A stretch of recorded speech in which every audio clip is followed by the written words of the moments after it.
the news. Hi, I'm Tessa with Brainrot News. This is your weekly recap where we take every unhinged news bite from March 16th to March 22nd, mash them together into one giant highlight reel of despair, and call it journalism. If you missed any of our daily updates, don't worry, we've got you covered with this carefully curated selection of government meltdowns, corporate crimes, and global chaos. Some of you might be using this to relax or fall asleep, which is like using a house fire as white noise. But hey, we don't judge, so sit back, relax, and let the news wash over you like the rising sea levels we're all pretending aren't a problem. In a move as predictable as a Florida man headline, the U.S. launched airstrikes on Yemen's Houthi rebels. Why? The Houthi have been making shipping lanes in the Red Sea their personal target practice. Trump, a man who thinks de-escalation means using a bigger hammer, decided the best response was more explosions. The airstrikes targeted missile systems, radar sites, and the last remnants of nuance in U.S. foreign policy.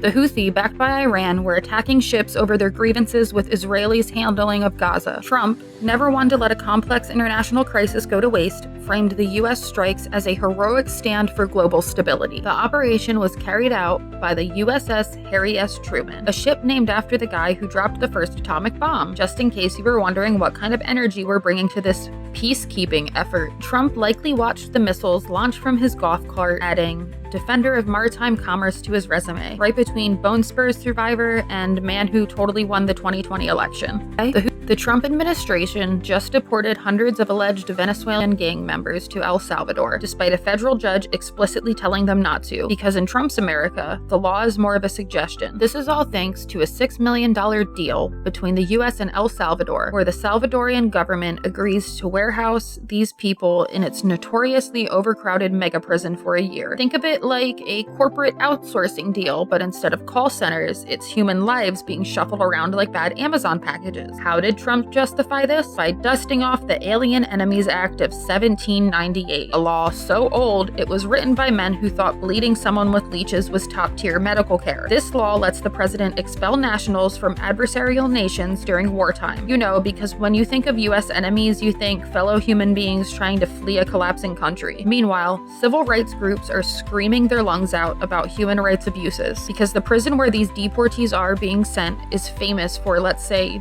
not prioritizing inmate comfort. If anything, it's a real-time experiment in how many people you can stuff into a single room before it legally becomes a mass grave. Trump and Putin are scheduled for yet another phone call this week to discuss the so-called 30-day ceasefire in Ukraine. And if that sentence made you roll your eyes so hard they almost fell out of your skull, congratulations, you have a functioning brain. Let's be real, a ceasefire negotiation doesn't involve two world-famous grifters playing footsie over a secured phone line. Trump's entire diplomatic strategy boils down to whatever he thinks makes him look good. And Putin plays the long game. A 30-day ceasefire means one thing: time to rearm, reposition, and recalibrate before launching another attack. Steve Witkoff, Trump's special envoy and guy whose biggest qualification is being rich, says they're optimistic about reaching an agreement. Optimistic about convincing a man who poisons his enemies and invades sovereign nations for fun just to stop? That's like saying you're optimistic that a shark will go vegan. Meanwhile, Ukraine has agreed to the terms, probably because they don't want to look like bad guys for rejecting peace. And Putin, he's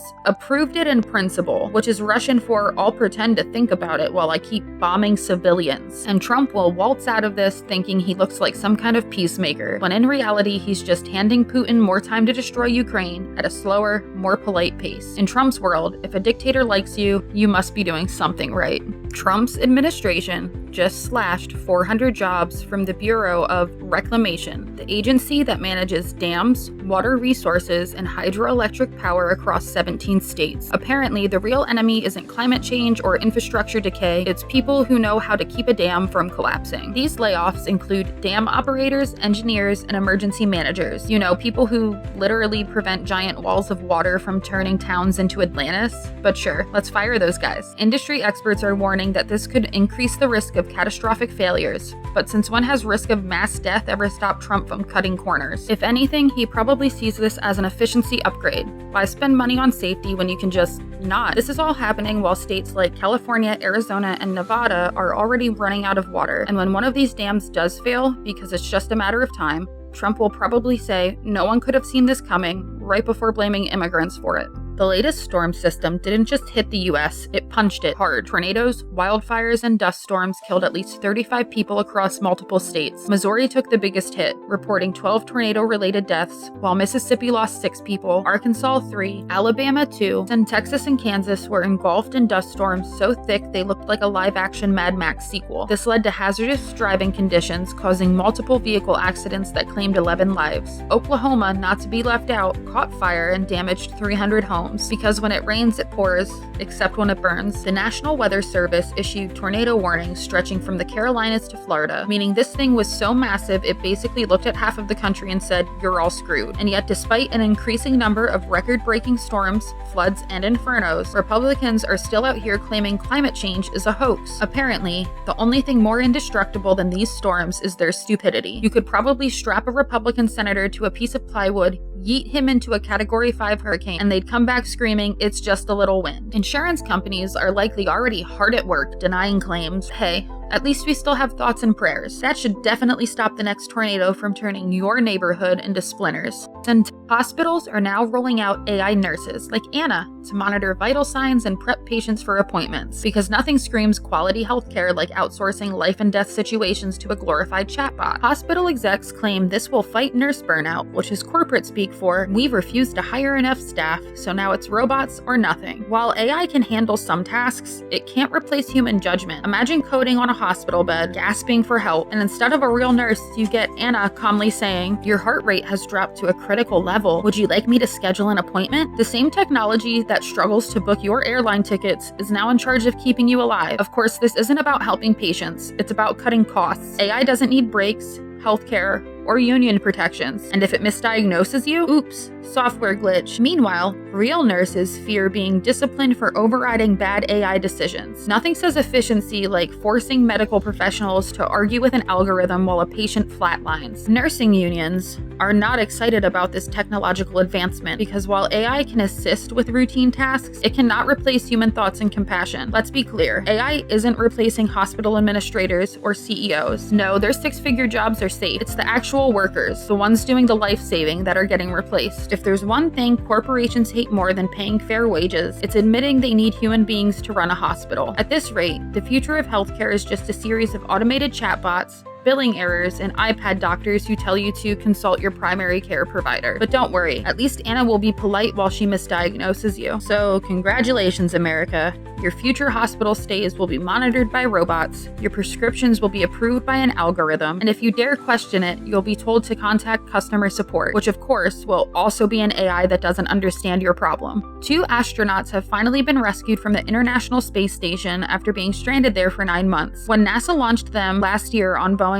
Starliner spacecraft, the thing promptly broke down like a cheap used car, only instead of being stuck on the side of the road, they were floating in outer space. Those poor astronauts, Butch Wilmore and Suni Williams, were supposed to be on a quick trip, but thanks to Boeing's world-class engineering, their spacecraft was deemed unsafe for human return, which is a horrible thing to hear after you've been sent 250 miles above the Earth. So NASA had to send SpaceX, Elon Musk's vanity rocket company, to go get them, which means we now live in a timeline where Elon Musk was actually the solution to a problem for once. And honestly, that's deeply unsettling. I assume there were ulterior motives behind this act, but I'm glad they're home either way. Boeing is still out there, pretending they make a good spacecraft, despite their planes falling out of the sky. Maybe NASA should stop letting them build spaceships until they figure out how to keep airplanes in the air. Just a thought. The astronauts say they're grateful for their extended stay, because what else can they say? Actually, it sucked and we spent months wondering if NASA forgot about us? Anyway, welcome home, guys. Hope you enjoyed your 9-month cosmic hostage situation. In a bold display of free speech for me, but not for thee, Secretary of State Marco Rubio, better known as Lil Marco, the lightweight choker, has declared South Africa's ambassador to the US, Ibrahim Rasool, persona non grata, which is diplomatic speak for get out and don't let the door hit you on the way. His crime? Pointing out that Trump is mobilizing white supremacist grievances like a magician pulling a never-ending string of Klansmen out of a hat. Rasool, speaking during a webinar, had the audacity to say the quiet part out loud, criticizing Trump's ongoing project of weaponizing white victimhood as the country's demographics shift. Because if there's one thing this administration will not tolerate, it's accurate observations about its own rhetoric. In response, Lil Marco, clearly angling for Employee of the Month at the Ministry of Fragile Egos, swiftly expelled Razul, ensuring that no foreigner shall ever tell America what it already knows but refuses to admit. Naturally, this diplomatic tantrum has made U.S.-South Africa relations even more awkward. Things were already tense over Africa's land expropriation laws and its refusal to kiss the ring of U.S. foreign policy. Trump's executive order, which cuts aid to South Africa on the grounds of unjust racial discrimination, has really taken things to the next level. That's right, the guy who literally campaigned on banning Muslims from entering the country is now deeply concerned about racial fairness. South Africa has responded with the patience of a parent dealing with a screaming toddler in a grocery store, expressing regret over the expulsion, reaffirming its commitment to diplomatic relations, because someone in this equation needs to act like an adult. With Trump now reshaping U.S. foreign policy into one long Fox News rant, expect more diplomatic crises where America simply throws a fit whenever someone points out that it's not wearing pants. So to recap, America, the self-proclaimed defender of free speech has expelled a diplomat for speaking freely, while Trump, who spent years crying about cancel culture, is now canceling ambassadors. The hypocrisy is so thick you could bottle it and sell it as Republican cologne. Supremacist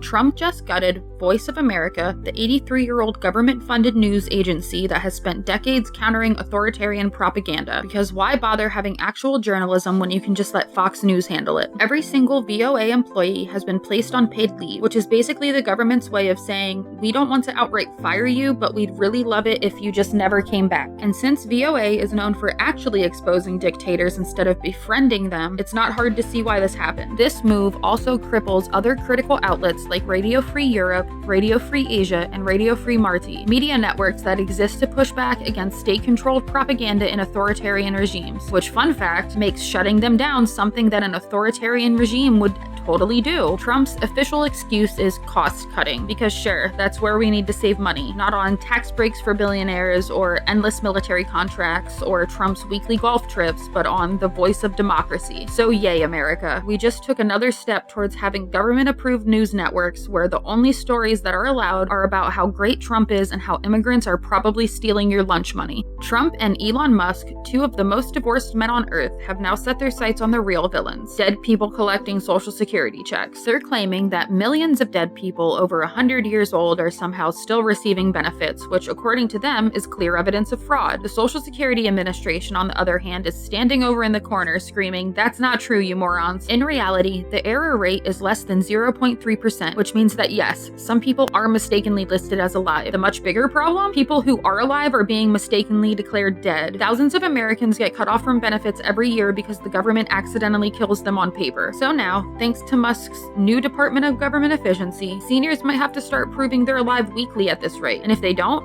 their benefits vanish faster than Trump's pretend morals. But don't worry, if you are dead and still getting a check, rest assured Trump and Musk are working around the clock to pry it out of your cold, dead, bony hands. Dr. Oz. Yes, the TV doctor who pushed miracle diet pills and pseudoscience has been nominated to oversee Medicare and Medicaid. That's kind of like putting an anti-vaxxer in charge of the HHS. When speaking with the Senate, Oz spent most of his time talking about AI and telemedicine, which is a fancy way of saying, we're going to replace your doctor with a chatbot that tells you to drink more water. When senators asked if he would cut Medicaid, he responded with pure, unfiltered politician nonsense. He danced around the question like it was a landmine, using phrases like sustainability and efficiency, which are definitely code for people are about to lose healthcare, but in a way that sounds less evil. Meanwhile, Republicans can't even agree on whether they want to defund Medicaid or just gut it slightly. Either way, if you're poor, disabled, or elderly, your healthcare might be about to turn into a GoFundMe campaign. What is Oz's actual plan for improving healthcare? Well, if his past is anything to go by, expect more crystals, detox teas, and vague hand gestures about energy flow, along with work requirements to get your healthcare. So good luck, America.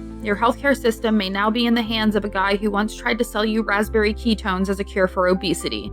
It's a great day to be a bigot in Kentucky, where the Republican-controlled legislature has decided that banning conversion therapy was just too progressive. That's right, folks. While the rest of the civilized world recognizes that torturing LGBTQ+ children into hating themselves is a human rights violation, Kentucky Republicans have bravely stepped up to say, actually, let's keep doing that. Democratic Governor Andy Beshear had previously banned conversion therapy, but the GOP, in a move that can best be described as violence in legislative form, steamrolled over him with a veto veto-proof majority. Democratic Governor Andy Beshear had previously banned conversion therapy, but the GOP, in a move that can best be described as violence in legislative form, steamrolled over him with a veto-proof majority. As a bonus, they also made sure Medicaid can't cover gender-affirming healthcare, because why stop at psychological abuse when you can also deny medical care? As a bonus, they also made sure Medicaid can't cover gender-affirming healthcare, because why stop at psychological abuse when you can also deny medical care? In a separate but equal dystopian measure, the Kentucky House also voted to deny gender-affirming healthcare to incarcerated transgender individuals. You know, because suffering is apparently the official state religion. If this all sounds like a bunch of gleeful cruelty wrapped in the language of morality, that's because it is. Republicans don't give a single damn about protecting children. If they did, they'd do something about gun violence, the crumbling schools, the poverty, or the complete lack of healthcare. But no, their priority is making sure LGBTQ+ people suffer, because suffering is the point. Mark Carney, Canada's new Prime Minister, has begun his international Please Save Us from America tour, stopping in London and Paris to strengthen alliances with European nations. Why? Because Donald Trump has decided to treat Canada like an ex-boyfriend, threatening tariffs, spewing unhinged annexation fantasies, and generally acting like the US is entitled to its northern neighbor. Apparently, the very existence of Canada is now an affront to Trump's ego, and he's been floating the idea of economic punishment until Canada learns to behave. Canadian nationalism has surged in response, because if there's one thing that unites people, it's the looming threat of becoming the 51st state under a fascist regime. Carney is also planning a visit to the Arctic to remind Russia that no, they don't get to just waltz in and start taking land, even if Putin and Trump are in a serious bromance. Considering Trump's foreign policy strategy is let Putin do whatever, Canada might have to start looking into missile defense systems sooner rather than later. Over in North Carolina, Republican Rep. Chuck Edwards tried to hold a town hall in Asheville, a city that leans blue. It went about as well as you'd expect. Over 1,000 protesters gathered outside, while inside, Edwards was grilled on everything from Trump's disastrous handling of Hurricane Helene to the GOP's attempts to dismantle FEMA. The crowd was not here for the usual talking points. Edwards spent most of the evening looking like he was deeply regretting his career choices. To his credit, at least he had the courage to show up, unlike many of his Republican colleagues who avoid constituents like they're trying to dodge a subpoena. Over in Wyoming, Representative Harriet Hageman's town hall was a MAGA love fest, because of course it was. The biggest concern raised? Whether Elon Musk's Department of Government Efficiency is doing enough to eliminate the deep state. Nothing says small government like handing over even more power to a billionaire tech bro who tweets like he's going through a midlife crisis every day. The Trump administration has once again made it clear that rules, laws, and basic human decency are mere inconveniences to be ignored. This time, they've been caught illegally deporting over 200 people to El Salvador, despite a federal judge's explicit order barring deportations under the Alien Enemies Act, because when a court tells Trump no, his response is always, "What are you gonna do about it?" This latest legal defiance comes after weeks of escalating tensions between the administration and the judiciary, as Trump's second term has been an all-out war on any institution that dares to check his power. Judge James Boasberg had ruled that the administration must immediately halt deportations of Salvadorian asylum seekers, citing credible fears of persecution and death. Trump officials went ahead and did it anyway, because why not? The ACLU has filed an emergency motion demanding that top Trump officials, including acting DHS Secretary Stephen Miller's latest handpicked lackey, testify under oath about how exactly they thought they could openly ignore the courts. Judge Boasberg has now scheduled a contempt hearing, but let's not get our hopes up. If history is any indicator, this administration will treat it like just another hurdle to the road of full-blown authoritarianism. Will anybody actually be held accountable? Will Trump even pretend to care about the rule of law? Or will this just be another entry in a growing list of crimes Trump got away with because no one stopped him? Ah yes, another day, another US fumble in a country most Americans couldn't find on a map. Donald Trump has issued a fresh round of threats towards Yemen, because why not double down on a conflict that has already killed thousands of people and turned the region into a perpetual hellscape? The strikes over the weekend naturally have resulted in a growing civilian body count, something the administration will either deny, ignore, or classify as collateral damage in the fine print of some Pentagon memo no one will read. Don't worry, Trump has a very logical explanation for all of this. It's all Iran's fault. When the US drops bombs, it's defensive. When the Houthi, who have sympathy for Gaza, dare to respond, that's terrorism. Trump, in his infinite wisdom, has now issued a stern warning to Iran, basically daring them to retaliate so he can justify even more military action. He gets to play the victim while also being the aggressor, truly, the ultimate neoconservative fantasy. And let's not forget, this is the same Trump who ran claiming he wanted to end the endless wars and get America out of the Middle East. Yet here we are, and he's gleefully ordering bombings, still funneling weapons into proxy wars, and still pretending it's everyone else's fault when things spiral out out of control. Of course, the media will cover this the same way they always do, with vague headlines like "Tensions rise in the Middle East," as if some unseen force of nature is behind all of this violence instead of, actual American policies and bombs. The defense contractors will keep raking in their billions, the politicians will keep pretending this is about national security, and the Yemenis will die for no reason beyond geopolitical whims of Washington and the Saudi allies. Chuck Schumer's book tour was supposed to be a grand lecture series on anti-Semitism in America, a warning, but instead it turned into planned demonstrations of how much Democrats now despise him. Why? Because Crying Chuck, in a baffling display of spinelessness, helped Trump pass a Republican-led government funding bill that handed the GOP exactly what they wanted on a silver platter. Cities like Baltimore and DC became hotbeds of Schumer-related outrage. Protests of his events were planned to let him know exactly how they felt about his willingness to roll over for Trump. This led to him canceling the whole thing. It turns out, when you enable an authoritarian wannabe, people don't exactly love you for it. Schumer's excuse? He says he had to support the bill to prevent a government shutdown. Oh, fantastic. A Democratic leader's big win was making sure the government stays open just long enough for Trump to keep it running into the ground. What an accomplishment. But here's the thing. If preventing a shutdown means giving Trump everything he wants, what's the point? At that rate, just let it shut down. At least then we wouldn't be directly funding Trump's idiotic policies, corporate tax cuts, and whatever other monstrosities he's got planned. The fallout has been brutal. House Democratic leader Hakeem Jeffries has gone suspiciously silent when asked about Crying Chuck's leadership because even he knows this was a massive betrayal. The progressive wing of the party is now openly questioning if Schumer should even be in leadership anymore, and they've got a point. Schumer thought this book tour would cement his legacy as a wide elder statesman. Instead, it has exposed him as an out-of-touch relic. He is a man still clinging to some fantasy where bipartisan cooperation is possible, even as Trump and his cronies burn democracy to the ground. And now, thanks to his own cowardice, he's stuck at home with a bunch of unsold books and a reputation in freefall. Maybe next time he should write a book called How to Lose Your Own Party's Respect in 10 Easy Steps. It'd probably sell better.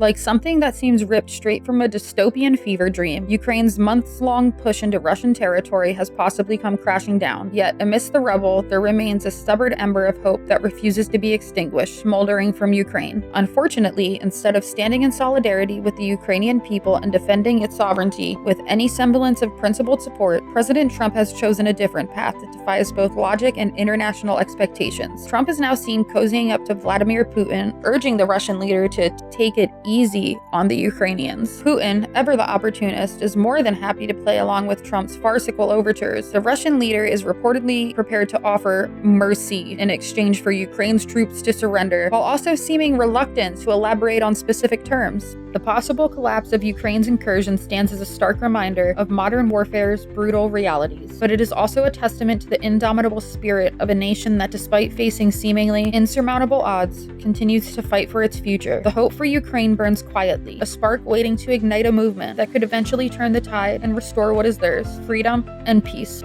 In something that could only be dreamed up by the twisted minds in Trump's inner circle, the White House has taken on the role of an investment bank. Their mission? To force the sale of TikTok's US operations, because apparently in 2025, the government is too busy playing corporate Moogle to worry about basic democratic principles. JD Vance has been appointed as the overseer of this high-stakes auction, a move that perfectly encapsulates the new reality where government officials moonlight as Wall Street hotshots. The administration is determined to sell off TikTok, the widely popular social media platform that has long been accused of mishandling user data and having ties to a foreign government. In a rather Orwellian twist, Trump's team is effectively treating America's user data like an asset to be traded to the highest bidder rather than something that belongs to the citizens of the country. It's a perfect marriage of corporate greed, governmental overreach. It's a cocktail that leaves privacy, security, and accountability drowning in a vat of political nonsense. Oracle, helmed by billionaire Larry Ellison, is leading the pack of bidders because nothing screams data protection like handing over the reins to a tech bro whose moral compass seems to be spinning in the opposite direction of a magnetic field. The whole process reeks of irony. The very tools that once empowered the people to speak out are now being weaponized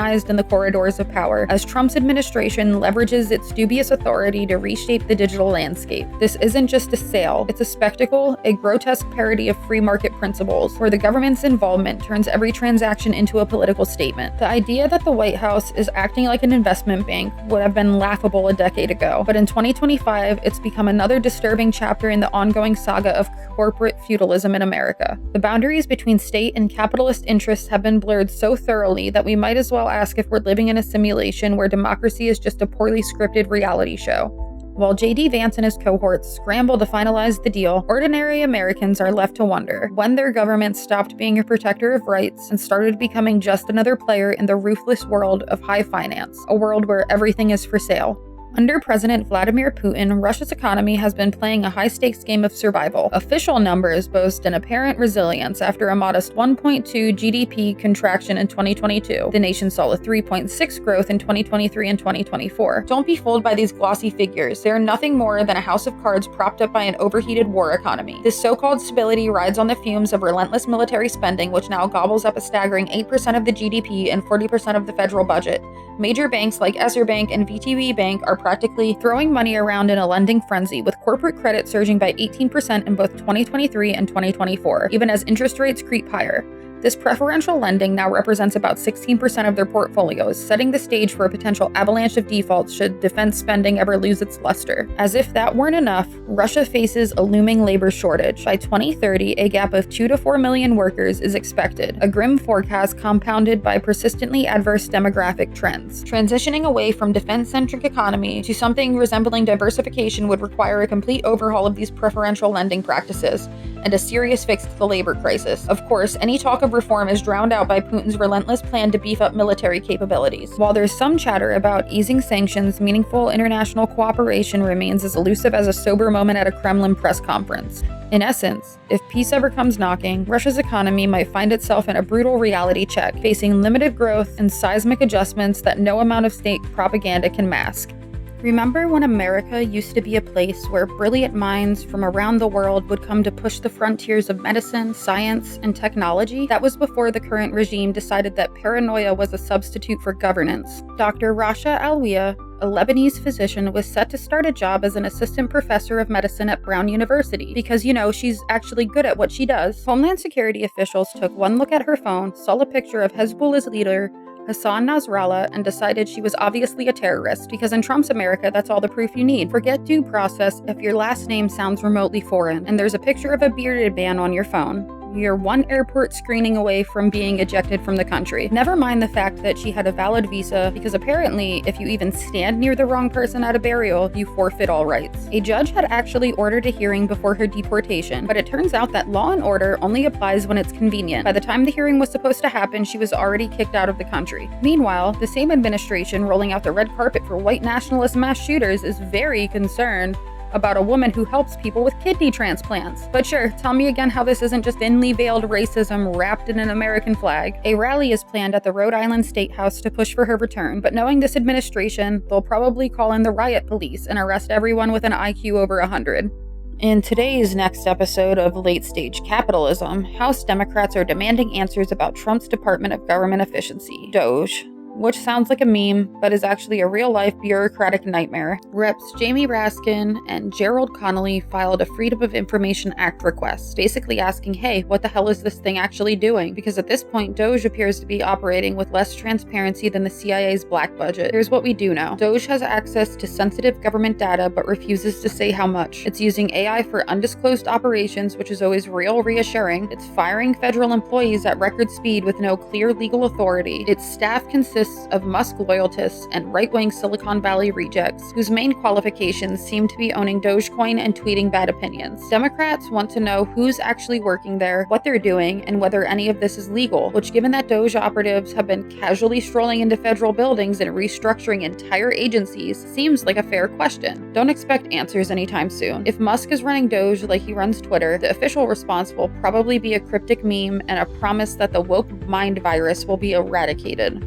In case anyone still needed proof that Trump and Putin are running a long-distance relationship that should be classified as a national security threat, the two had a friendly little chat about a limited ceasefire in Ukraine. Now, before you get your hopes up, let's break this down. It only applies to energy and infrastructure targets, so civilian areas are still fair game. Trump is, of course, patting himself on the back for this diplomatic masterstroke, because in his mind, every problem is just waiting for his golden touch. He called it a preliminary step towards border peace efforts, which is like slapping a mission accomplished banner on a sinking ship. Putin, who has spent the last 3 years reducing Ukrainian cities to rubble, played along. Because why wouldn't he? If Trump is willing to help launder his war crimes into a negotiated peace, he might as well let the useful idiot do his thing. Less than an hour after the call, Ukraine got a lovely little response. Air raid sirens blaring and explosions lighting up the sky as Russia unleashed another round. You know, just in case there was any confusion about what Putin means by ceasefire. It's like when the mafia makes you an offer you can't refuse. Ukrainian President Zelensky is treating this ceasefire with all the trust of a Nigerian prince email because he knows exactly what's happening. Trump is trying to sell out Ukraine in exchange for a diplomatic win that benefits exactly two people, Trump and Putin.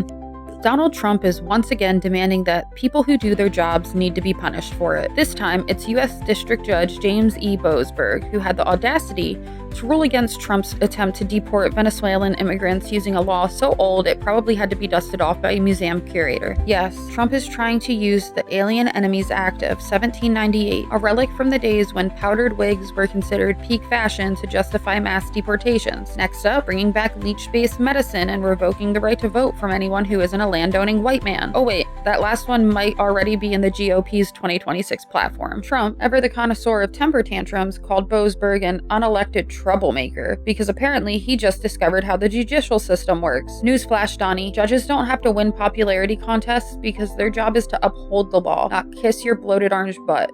Chief Justice John Roberts had to step in and remind Trump that no, we don't just impeach judges just because they refuse to rubber stamp authoritarian fever dreams. But who needs logic when you have a cult that thinks losing the popular vote means you're chosen by God? So now the Justice Department is trying to boot Boasberg off of the case because in Trump's America, if the law doesn't work in your favor, you just change the judge.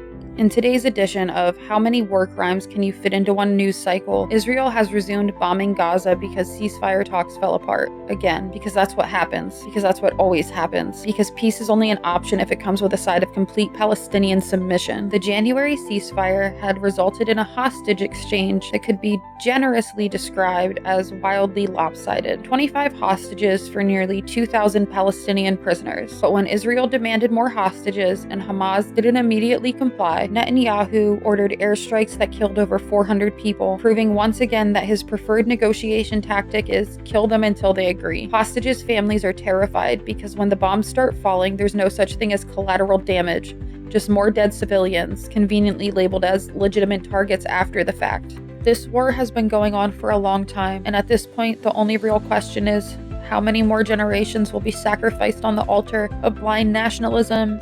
Trump's entire existence is fueled by spite and late-night McDonald's binges. He has now revoked Secret Service protection for Hunter and Ashley Biden, because of course he did. Now, in a vacuum, maybe you could argue that taxpayer-funded security for adult children of presidents should be limited, but the problem? Trump himself did the same exact thing for his kids, on the taxpayer's dime. At one point, 18 Secret Service agents were assigned to Hunter Biden's trip to South Africa. Sounds kinda bad, right? Until you realize that Trump's kids, Ivanka, Don Jr., Eric, and whatever the other's name is, were living like royalty under government protection while simultaneously making business deals on the side. So to summarize, Trump's kids got security, totally fine. Biden's kids get security for a few months, outrageous, corruption, deep state. The pettiness is truly Olympic level. Give the man a gold medal and a participation trophy for his 53rd attempt at pretending to be a dictator. Nothing screams making America great again like gutting the one organization literally dedicated to preventing wars. Trump's administration just fired the entire leadership of the U.S. Institute of Peace and replaced them with hand-picked loyalists. Because if there's one thing history has taught us, it's that authoritarians hate independent institutions. For those unfamiliar, the U.S. Institute of Peace is a congressionally funded nonprofit that focuses on conflict resolution and good governance, two things that make Trump break out in hives. Its job is to, stop wars from happening. The purge was spearheaded by Defense Secretary Pete Hegseth, Secretary of State Lowell Marco, the lightweight choker, and National Defense University President Peter Garvin, all of whom have the combined diplomatic expertise of a bar fight in a Buffalo Wild Wings. Their first move? Firing USIP President and CEO George Moose, because nothing says effective governance like turning a peace institute into an unhinged episode of The Apprentice. Moose, to his credit, isn't going quietly. He's suing, calling the takeover illegal, and he has a point. He's right. Congress established USIP as an independent entity, meaning the White House shouldn't be able to seize control of it. But since when has legality ever stopped this administration? Just to make sure things feel really dystopian, the takeover involved staffers from Elon Musk's Department of Government Efficiency. The institute tried to call the police for help and were promptly met with the cops opening the doors for Elon's cronies. The justification for this coup? Trump's executive order to reduce the size of the federal government, which in practice means defunding anything that isn't actively making him money or starting wars. USIP isn't the only target either. The African Development Foundation and the Inter-American Foundation are also being gutted, because why settle for one diplomatic disaster when you can have three? Now for today's installment of Things Trump Pretends to Care About. We have AutoPen signatures. Yes, the man who spent 4 years tweeting state secrets and signing blank pieces of paper with a Sharpie is now outraged that Biden used an AutoPen to sign presidential pardons. Trump himself used an AutoPen, but now that Biden did it, it's suddenly an existential threat to democracy. Why? Because some of those pardons went to people involved in the congressional committee that investigated his failed coup. So to recap, Trump uses AutoPen, business as usual. Biden uses AutoPen, constitutional crisis.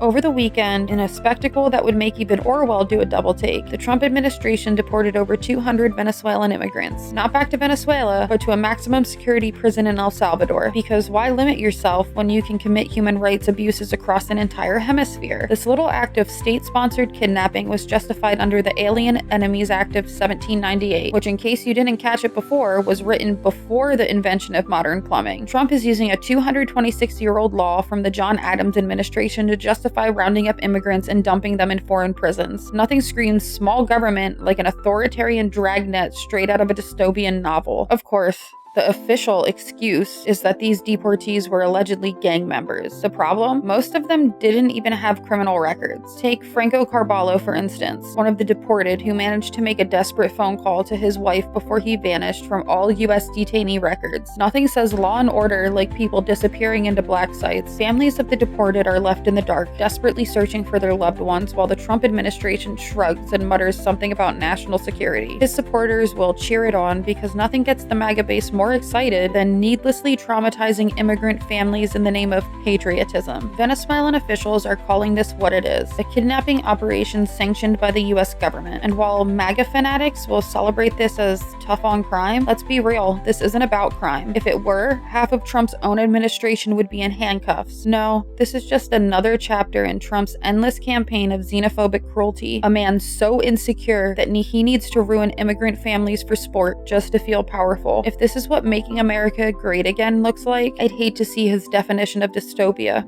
If you thought climate change denial couldn't get worse, Trump's Department of Government Efficiency just proved you wrong. Their latest move? Laying off 75% of the EPA's research staff, because apparently the best way to protect the environment is to stop studying it altogether. The EPA's Office of Research and Development, aka the part of the agency that does actual science, is getting the axe. That means 1,155 scientists are about to be shown the door. Nothing says government efficiency like firing the people responsible for keeping your drinking water from giving you cancer. EPA Administrator Lee Zeldin, because who better to run an environmental agency than the guy who hates environmental regulations, is slashing 65% of the EPA's budget. Because Trump's goal isn't just weakening environmental protections, it's obliterating them. DOGE's operatives are also raiding the National Oceanic and Atmospheric Administration to scrutinize diversity and inclusion programs. Because if there's one thing that threatens national security, it's a black scientist studying hurricanes. If you weren't already stocking up on bottled water, now might be a good time to start. Because not content with just laying off all the scientists, EPA Administrator Lee Zeldin is also rolling back environmental protections like it's a speedrun challenge. His latest agenda? Weaken emission standards so power plants can pump out even more pollution. Loosen restrictions on toxic metals from coal plants, because who doesn't love a little extra arsenic in their water? Gut wastewater regulations to make sure corporate polluters have zero consequences for dumping chemicals. Roll back climate change research, because if you stop measuring global warming, maybe it'll just go away. Former EPA administrators are freaking out, warning that these rollbacks could undo decades of environmental progress and literally make people sick. Zeldin, like any good Trump appointee, doesn't care about science. He cares about boosting profits and pleasing Overlord Trump. So get ready for dirtier air, undrinkable water,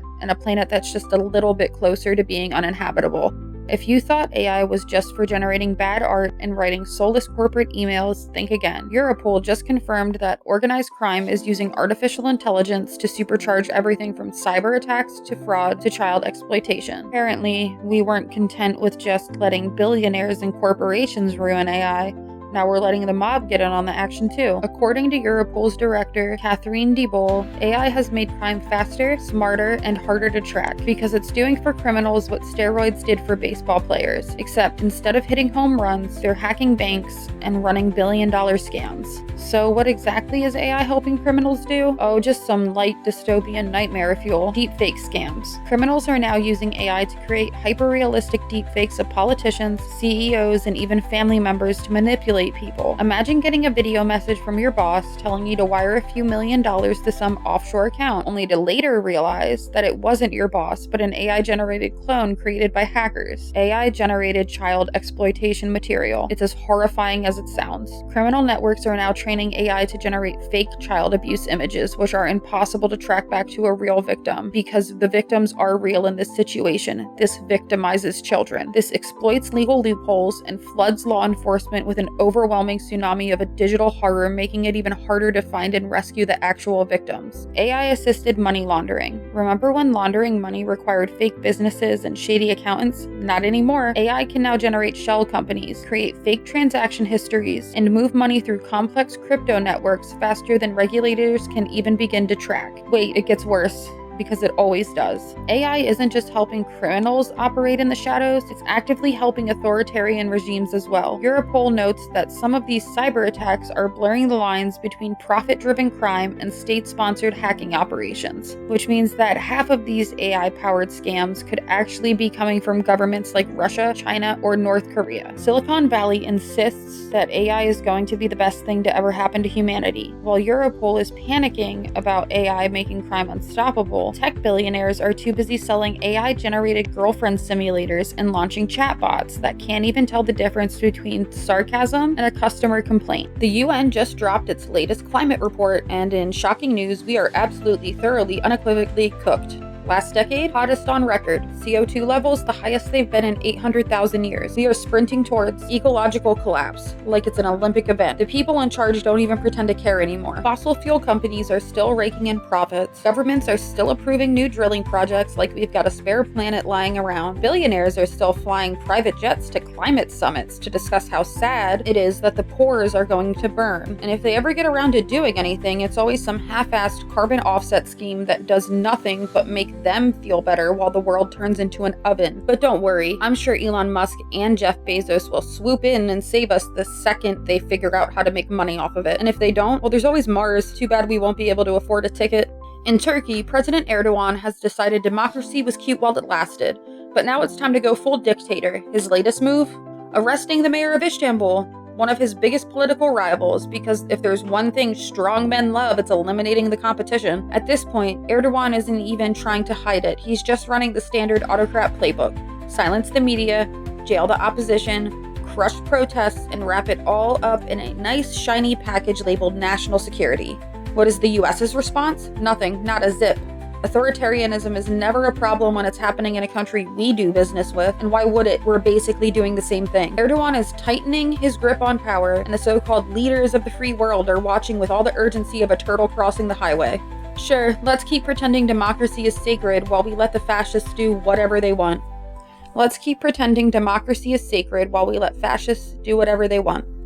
Columbia University has officially signaled that it's willing to comply with the Trump administration's demands to get its $400 million in federal funding back. Faced with the choice between defending academic freedom or bending the knee to political pressure, Columbia seems to have pulled out the world's tiniest calculator and decided that principles are expensive. Among the demands, a ban on masks, because nothing screams freedom like regulating what students can wear, increased campus police presence, because nothing says learning environment like more surveillance, and putting the Middle Eastern, South Asian, and African Studies Department under what is essentially government oversight. Nothing says free inquiry like placing an entire academic discipline under government supervision. If this sounds familiar, it's probably because it rhymes with authoritarianism. And just to be clear, compliance doesn't guarantee that Columbia actually gets the money back. No, that would be too logical. Instead, they might have to keep performing additional reforms until Trump decides they've been sufficiently humbled. That's how education works now. Universities are expected to grovel for funding while pretending this isn't a blatant attack on academic freedom. Other schools are watching closely, not because they admire Columbia's strategy, but because they're trying to figure out how to avoid being the next target.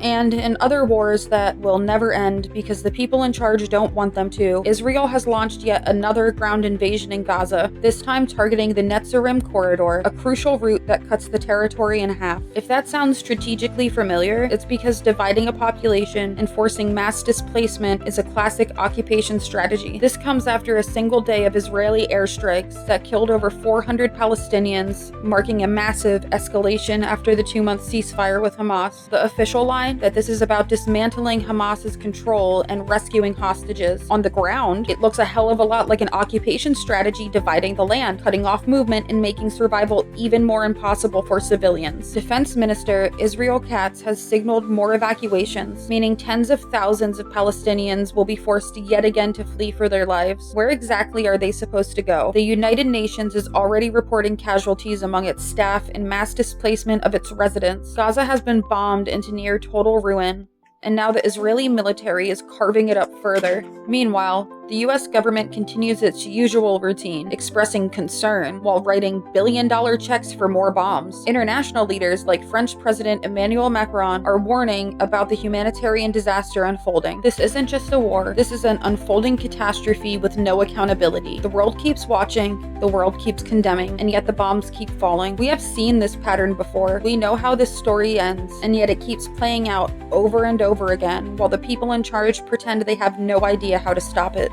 Trump just pulled another classic dictatorship move, firing 2 Democrats from the Federal Trade Commission because they had the audacity to not be corrupt bootlickers. Why bother pretending to regulate corporations when you can just replace regulators with the people who think the game Monopoly was a guidebook? The message here is clear. Big business gets what it wants, consumers get screwed, and Trump gets to play emperor of America's rapidly declining economy. This is late-stage capitalism at its finest. No rules, no oversight, no accountability. Just a never-ending parade of billionaires hoarding wealth while the rest of us fight over scraps. You better believe this won't stop with the FTC. Every agency that could even think about checking corporate power is back on the chopping block. So get ready for more price gouging and absolutely zero consequences for the people profiting off your misery. Ain't deregulation fun? The Trump administration, with a special guest appearance from Lil Marco the lightweight choker, decided that cleaning up the toxic legacy of Agent Orange in Vietnam was just too generous. So, in the name of fiscal responsibility, USAID got its budget slashed, and the multi-year effort to clean up toxins from Bien Hoa Air Base was put on pause, which is interesting considering the cleanup was put in place during Trump's first presidency, which makes you really question how much Elon knows about anything. Agent Orange wasn't just some overenthusiastic weed killer, it was a chemical cocktail so toxic that it gave generations of people birth defects, cancers, and enough health problems to make a Medicare for all skeptic turn and run. The contamination at Bien Hoa is still sitting there decades later at levels thousands of times above what was considered safe. Hey, at least we didn't stop at abandoning the Agent Orange cleanup. No, we went for the full set, also cutting programs that clear unexploded bombs and provide medical aid to war victims. If there's one thing worse than poisoning an entire country, it's also leaving behind enough live ordnance to make new casualties 50 years after the war ended. After court rulings, some funding for the Bien Hoa cleanup has been partially restored, though the absence of USAID personnel on the ground shows how the project is stuck in limbo. Strategic partnerships and counter-Chinese influence plans hang in the balance. It's a masterclass in how neglecting public health and historical responsibility can erode trust, leaving communities with nothing but toxic legacies and a bitter aftertaste of governmental irony. Ben & Jerry's is once again fighting Unilever, this time over the alleged firing of their CEO David Stever. The ice cream brand, one of the last remaining corporations with an actual moral compass, says Stever was ousted because he wouldn't shut up about progressive activism. According to Ben & Jerry's, this violates the terms of their merger, which was supposed to let them keep their "we actually give a damn" business model intact. But Unilever, being a soulless corporate entity, decided that being socially responsible was just too much work. This all stems from Ben & Jerry's decision to stop selling in Israeli-occupied territories back in 2021, a move that sent most conservatives into a meltdown. Unilever, desperate to avoid any further controversy, seemingly decided it was easier to just gut the company's leadership than let them keep not supporting war crimes. How long before they rename Cherry Garcia to Capitalism Crunch and start running ads about how much they love freedom, the troops, and tax breaks?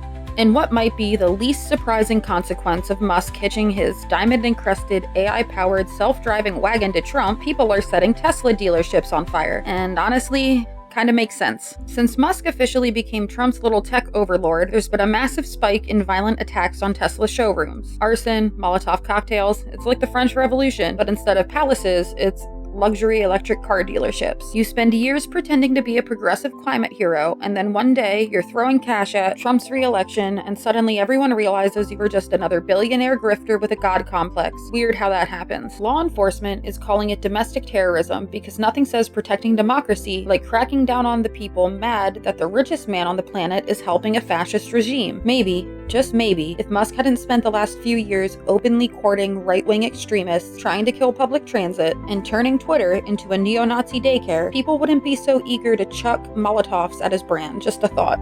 The Trump administration has terminated a program that tracked the abduction of approximately 30,000 Ukrainian children by Russia. These kids were taken from their homes, their families, their country, sent deep into Russian territory, their identities erased, their futures rewritten under the banner of Putin's regime. Trump didn't just ignore this, he actively stopped the effort to track them. The program, run by Yale University's Humanitarian Research Lab, was using biometric data and satellite imagery to locate and return these children. Now that data may be lost forever, and with it, any hope of holding Russia accountable for what Ukraine has classified as war crimes and potential genocide. Because one act of pro-Kremlin treachery wasn't enough, Trump also suspended U.S. efforts to counter Russian sabotage, cyber attacks, and disinformation. Before he took office, U.S. intelligence agencies were running coordinated operations to fight back against Russian interference. But now, National Security Council meetings on Russian threats have all but disappeared. Formal coordination on cyber defense shut down. It's as if Trump is deliberately making the U.S. weaker while giving Putin free rein. Critics warn that this leaves both the US and its allies wide open to Russian sabotage. Trump's administration insists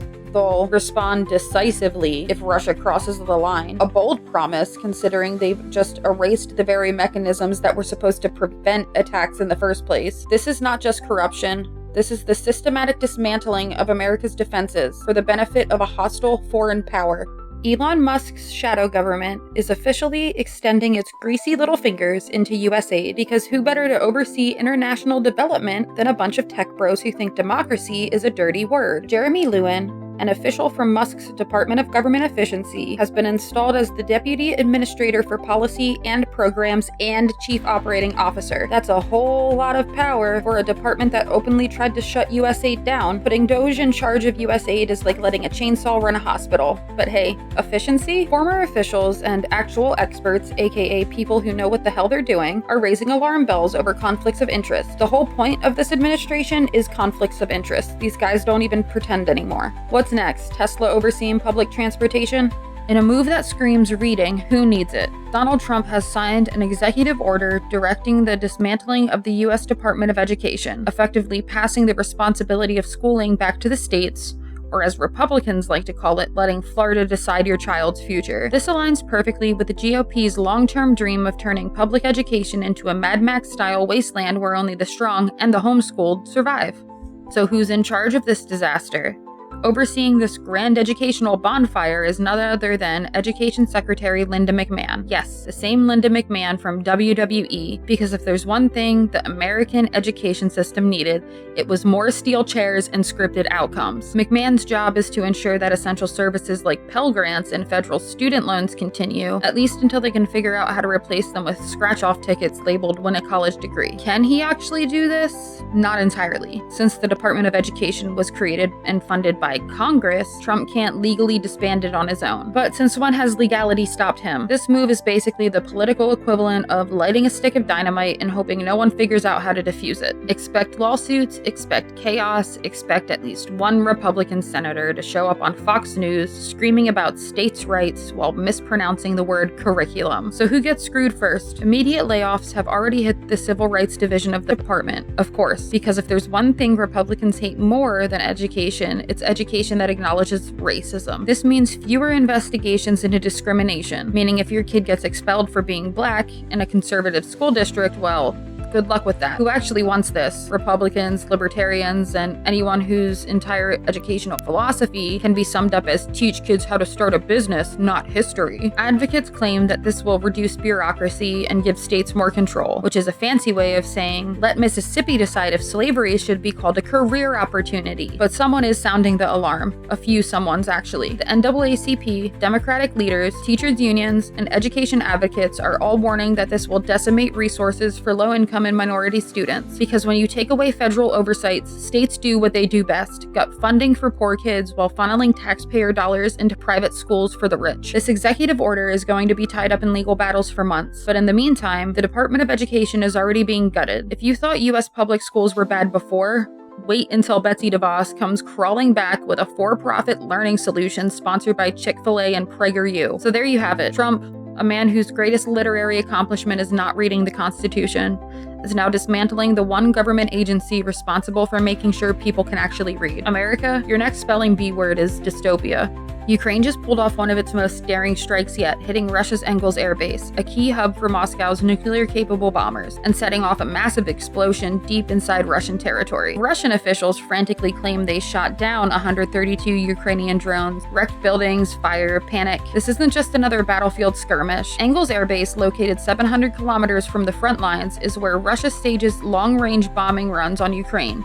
So Kiev essentially just sent a message. You are not safe, and Moscow knows it. A state of emergency was declared, residents were evacuated, and suddenly, the war doesn't feel so distant for ordinary Russians anymore. As Ukraine fires drones at strategic Russian targets, military officials from over 24 countries met in England to discuss a peacekeeping force for Ukraine. Trump, in a rare moment of pretending to care about diplomacy, managed to broker a partial ceasefire agreement, one that supposedly stops both sides from targeting energy infrastructure. Good luck enforcing that one, dumpy. NATO members like the UK and France are ready to deploy peacekeeping troops, but Russia is already screaming about NATO occupying Ukraine, as if they didn't already invade the place themselves. The EU is assessing Ukraine's long-term security, and Germany might ramp up military aid, proving that not everyone is buying into Trump's let's wrap this up strategy. The reason Ukrainian officials, and frankly most Ukrainians, are skeptical about this whole peacekeeping effort is because Russia has never honored a ceasefire it didn't immediately break. Remember Minsk 1 and Minsk 2? Russia used those to stall, regroup, and rearm. Every past pause in fighting has just meant Moscow uses the time to dig in and prepare for the next offensive. Even as these peace talks unfold, drone strikes are killing people on both sides. Ukraine's latest deep strike inside Russia isn't just about taking out bombers. It's a reminder that Kiev is not about to stop fighting just because world leaders are tired of war. When it comes to peace with Putin, history has shown that only one side ever stops shooting.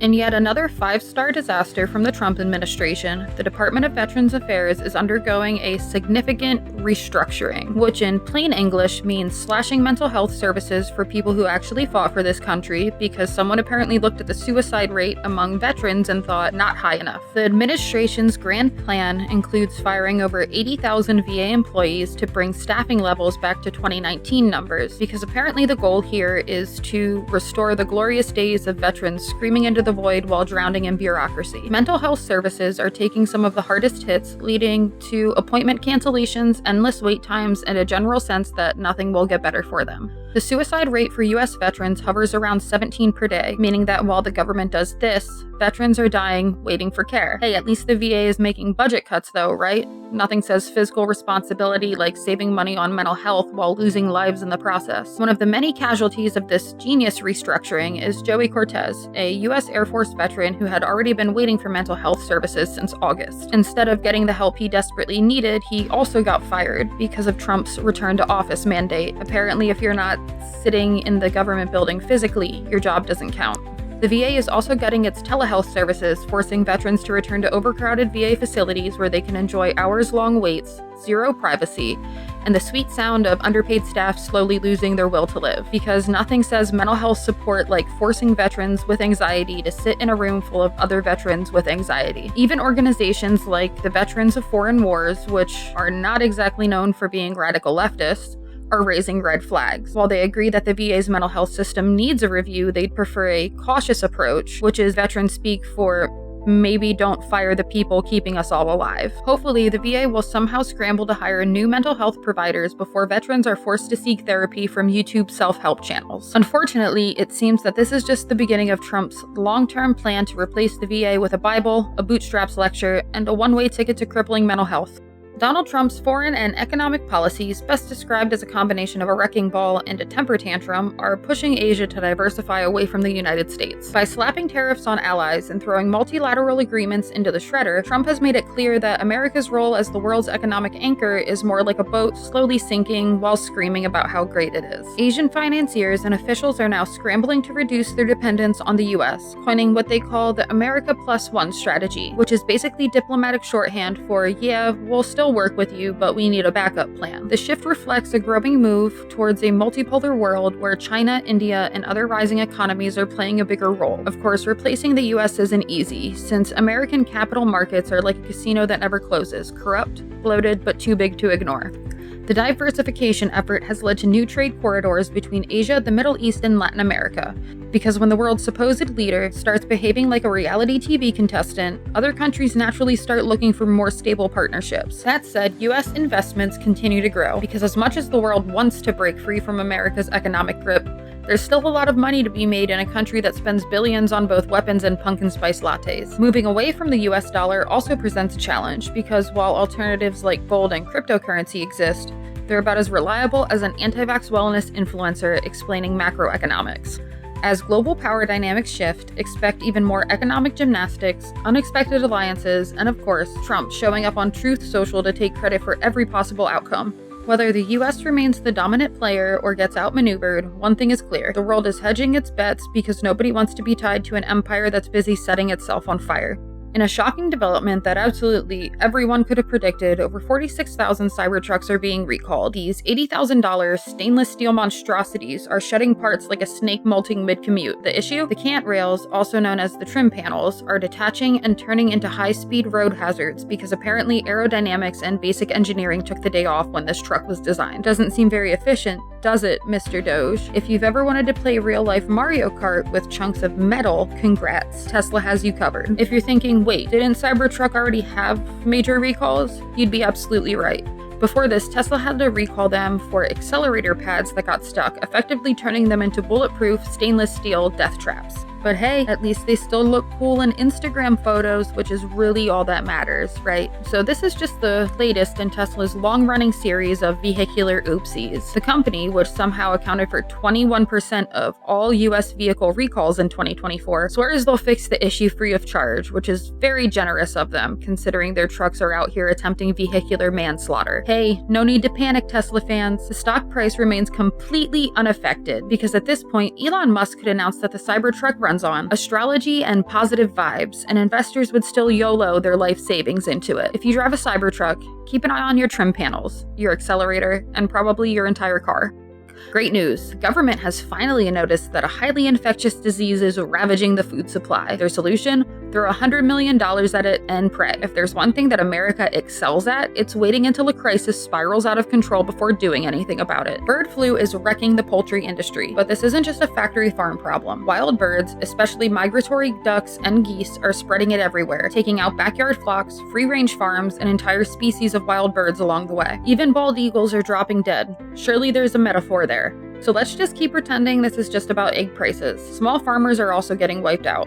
The second one of their birds tests positive, they have to kill their entire flock, because we're still treating this like a medieval plague instead of, investing in prevention. Now, the USDA is investing in vaccines and antiviral treatments because, shocker, mass calling isn't a long-term strategy. But get ready. The second vaccines hit the market, someone's going to start screaming about mRNA chickens and how vaccinated eggs will make your kids trans. Bird flu has already infected a few humans. If this thing mutates into something worse, we all know the US pandemic response by playbook. Ignore it, blame China, call it a hoax until hospitals are full, tell workers to tough it out, and of course make sure billionaires profit. So what's the plan? The USDA wants a vaccine that's easy to administer so farmers don't have to personally inject millions of birds like tiny poultry nurses. The problem? If we vaccinate poultry, some countries might ban US chicken exports because global trade rules are still living in the Stone Age. So the government has to choose between vaccinating and risking trade bans or letting bird flu keep ruining the food supply. Guess which one they'll pick? Hint, it's the one that prioritizes corporate profits over public health. Best case, this actually works and we avoid another pandemic. Worst case, the virus mutates and we've seen how this country reacts to public health crises. If bird flu mutates into something truly dangerous for humans, expect supply chain chaos, vaccine misinformation, and an entire political party deciding it's their patriotic duty to eat raw, unvaccinated chicken. In the meantime, maybe start stocking up on eggs now before they cost $20 a dozen.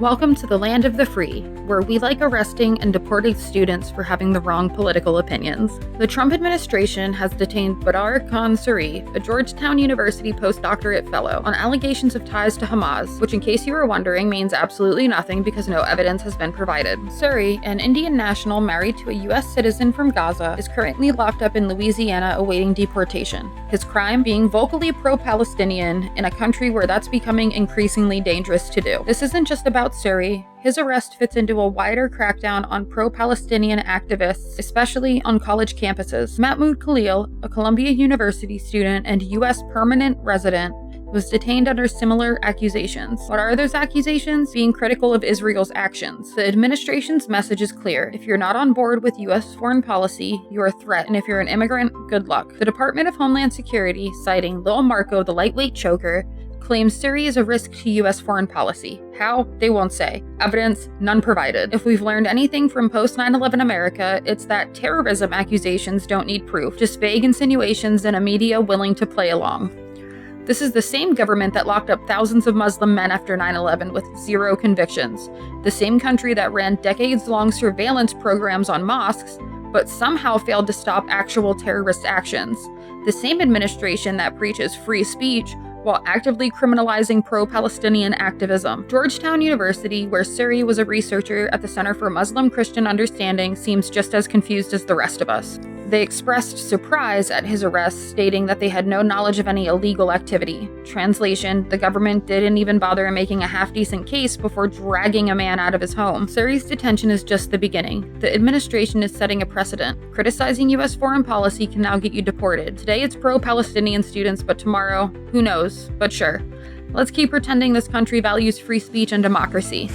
Great news! If you think corporations couldn't possibly find more ways to underpay workers, NVIDIA CEO Jensen Huang just proved you wrong. According to him, humanoid robots are about to take over manufacturing jobs much sooner than expected. Why deal with wages, breaks, or workers' rights when you can just lease a $100,000 tireless, complaint-free robot instead? At NVIDIA's annual developer conference, Huang unveiled a new AI-powered software designed to help robots navigate and function in factories. Translation, the corporate dream of eliminating human workers is almost ready for mass production. Manufacturing is just the beginning. Sure, right now they're only targeting controlled environments with repetitive tasks. Give it a few years, and we'll see these machines popping up in warehouses, fast food kitchens, and even hospitals, if you remember me talking about Anna. Huang estimates that leasing one of these robots will cost around $100,000, which might sound expensive until you remember that corporations already spend billions on union busting and exploiting temporary workers. If they can replace an entire workforce with machines that don't need benefits, bathroom breaks, or weekends off, they absolutely will. If you think new jobs will be created to replace the old ones, ask yourself this. How well did that work out for factory workers, coal miners, or anyone replaced by automation in the last 50 or so years? The jobs that replace them,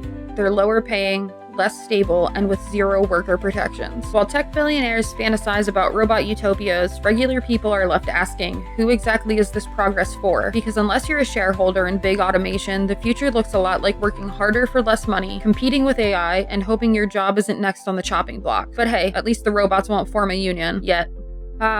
America, the country that loves to lecture the world about freedom and democracy while simultaneously detaining tourists at the border for no apparent reason.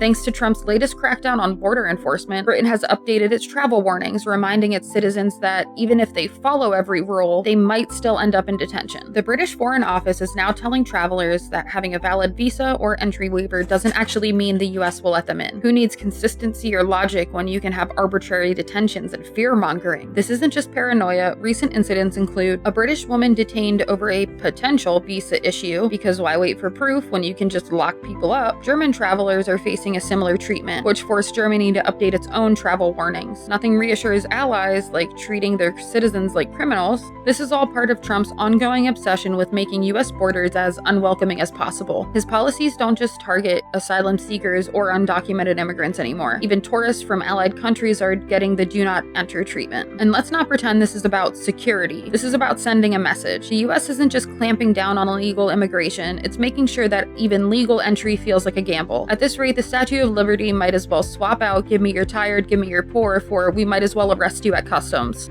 If you thought Boeing's biggest problem was planes falling apart midair, think again. They're facing a wrongful death lawsuit from the family of John Barnett, a former quality control manager turned into whistleblower who mysteriously ended up dead after trying to warn the world about serious safety issues. Barnett, who spent 30 years at Boeing, had been blowing the whistle on nightmare-level defects in the company's planes, like faulty oxygen systems that might not work during an emergency. Great news for anyone who might need that. And wiring problems in the 787 Dreamliner that could cause mid-air disasters. That's really cutting-edge aviation, the possibility of an electrical fire at 30,000 feet. Instead of listening to him, Boeing reportedly harassed, intimidated, and tried to discredit him because, corporate accountability is for suckers. Barnett was found dead in March 2024. In a hotel parking lot from what authorities ruled a self-inflicted gunshot wound, coincidentally, just as he was in the middle of legal depositions related to his safety complaints. His family isn't buying it. The lawsuit claims Boeing created a hostile work environment that drove him to the edge. He had been speaking out for years, warning that Boeing was prioritizing profits over human lives. He was under extreme pressure in the weeks leading up to his death, actively cooperating with federal investigators. I cannot legally say he was assassinated. Boeing has responded with the usual corporate drivel that expresses their deepest condolences while totally ignoring the lawsuit. This is the same company that rushed the 737 MAX into production, leading to 2 fatal crashes that killed 346 people. The same company that has been repeatedly exposed for safety failures, from loose bolts to malfunctioning doors that actually fell off mid-flight, and the same company that keeps getting bailed out and shielded by government contracts because profits over accountability. So if Barnett's warnings were right, and all signs suggest they were, how many other employees have been silenced, harassed, or worse for trying to keep the public safe? And more importantly, how many more planes are going to break apart midair before Boeing faces actual consequences? At this rate, the scariest part of flying isn't the turbulence. It's wondering if your plane was built by a company that treats safety warnings as a PR problem instead of a crisis.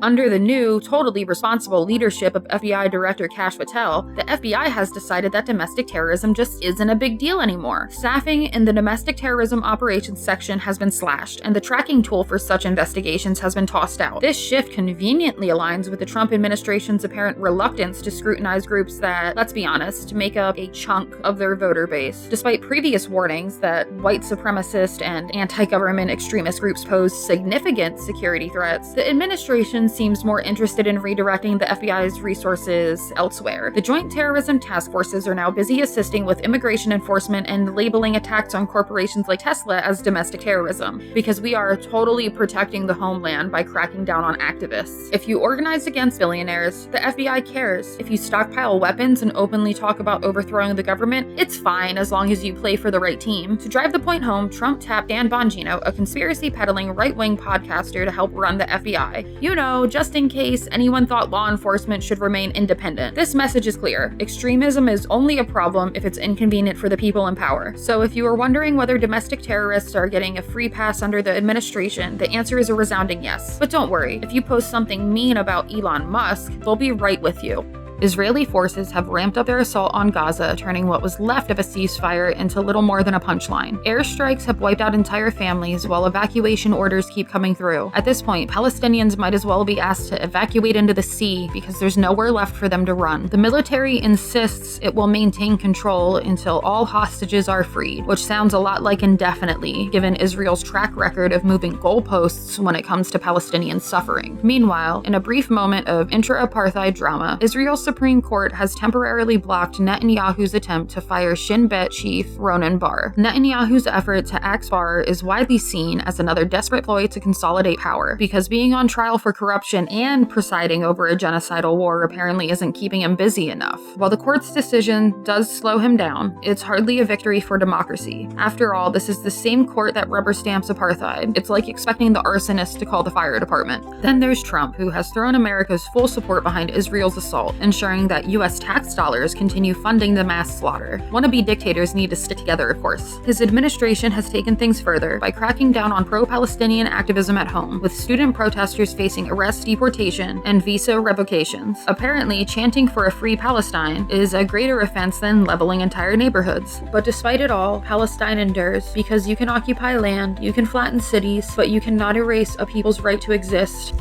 The US Democratic Party has finally decided to take the internet seriously, launching a new digital strategy that enlists influencers, podcasters, and content creators to reach voters. Because when democracy is on the line, who better to save it than a 22-year-old TikToker doing a dance challenge while explaining Medicare for all? Led by Senator Cory Booker, this bold new effort aims to double online engagement within a year by rolling out explainers, podcasts, and live streams. Apparently, nothing gets people fired up for an election like a well-lit Instagram Live. So far, the strategy is making waves, topping trending charts, but not all press is good press. The rollout hit a bit of a speed bump when multiple Democratic senators released identical scripted videos critiquing Trump's speech, instantly triggering a wave of mockery. If there's one thing that screams authenticity, it's a dozen politicians reading the same script like a poorly rehearsed high school play. Naturally, conservatives pounced on this, with Elon Musk, Twitter's resident divorced dad in crisis, chiming in to say, "They're all actors reading a script," a bold critique from a man whose entire personality is just reposting stale memes and artificially inflating his own engagement. Even within the party, there's a debate over how to strike a balance between polished messaging and actual human communication. Some Democrats are urging a more natural approach, acknowledging that people tend to tune out when politicians talk like an AI-generated customer service rep. Despite growing pains, the party leaders insist that mastering digital media is crucial, especially with the rise of a more aggressive right-wing online presence that treats misinformation like a competitive sport. So will this new strategy help Democrats energize voters, or will it just become another case study in why boomers shouldn't try too hard to be cool online? Time will tell, but if the party really wants to win the internet, maybe they should start by hiring some of those Gen Z trolls who keep making conservative politicians rage quit their own comment sections.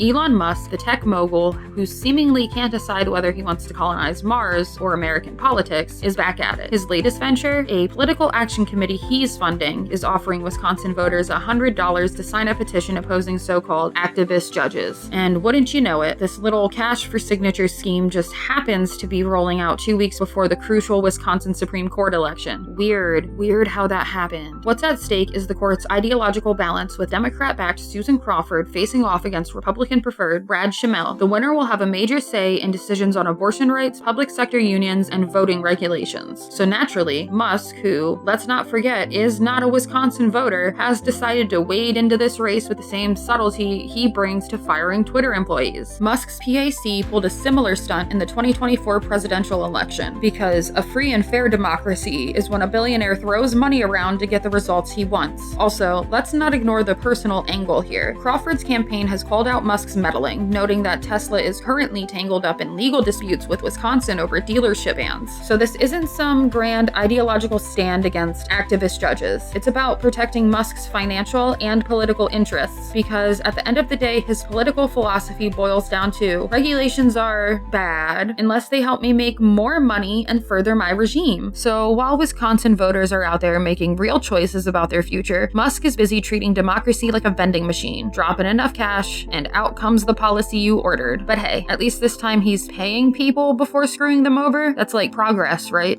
Russia's idea of diplomacy continues to be setting things on fire and hoping nobody notices. Western officials have been tracking a spree of Russian sabotage operations across Europe, because apparently launching a full-scale invasion of Ukraine wasn't enough. Since the invasion began 3 years ago, Russian operatives and their proxies have been hacking, torching, and exploding their way through Europe like a gang of unhinged arsonists with a geopolitical grudge. The Associated Press has counted 59 of these incidents, meaning if you see something mysteriously on fire in Europe, odds are Moscow had a hand in it. One of their grand ideas? A foiled plot to plant explosives on cargo planes because when you're already an international pariah, why not add terrorist state to the resume? They've also been going after critical infrastructure in the Baltic Sea, proving that if Russia can't control something, they'll settle for making it uninhabitable. NATO and European intelligence agencies have been clear. This isn't just rogue actors causing trouble, it's a calculated Kremlin operation meant to spread fear, break alliances, and chip away at support for Ukraine. Putin knows he can't win militarily, so he's trying to sabotage the countries backing Ukraine, hoping they'll get distracted or scared off. Classic bully tactics, except with more explosions and less playground name-calling. Naturally, Russia denies everything, because admitting to crimes isn't really their style, but the evidence is overwhelming, and every day the world gets another reminder that the Kremlin's idea of diplomacy is just organized crime on a global scale.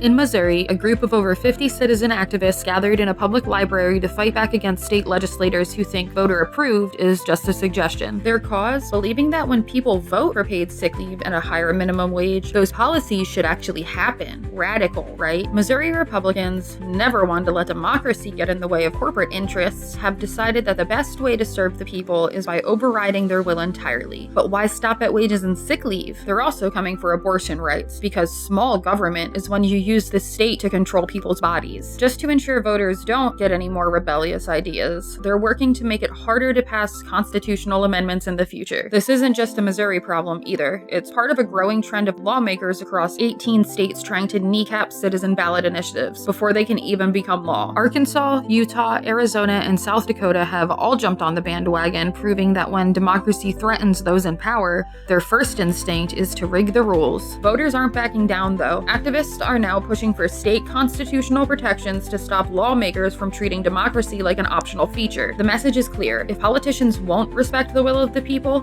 will fight to make sure they have no choice.